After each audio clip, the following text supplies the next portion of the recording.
All right, here with the man of the match, Clarendon College 3, Mona High School 1. First of all, Marquis, what did you see from you today?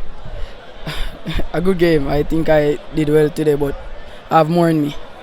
Coming into the game, what did Coach Lenworth Hyde say to you guys? What were you guys trying to do in terms of tactical performance? Well, his system, come out, pass the ball, make them chase, and we did. I think we did it, but not very well.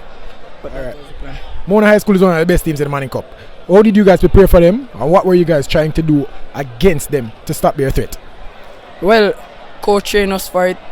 They press, and we know how to angle that. That's how coach teach us. So, yeah.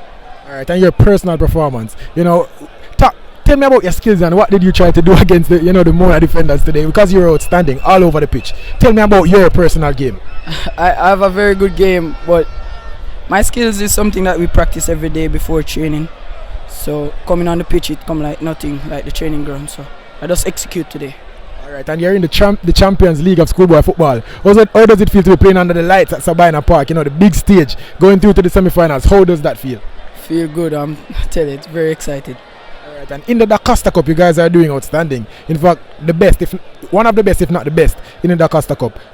What have you guys done this season, and how do you feel about it?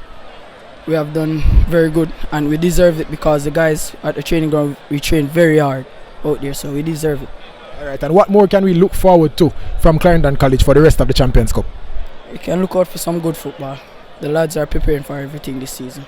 All right, people, there you have it from man of the match, Marquis Reid, Clarendon College.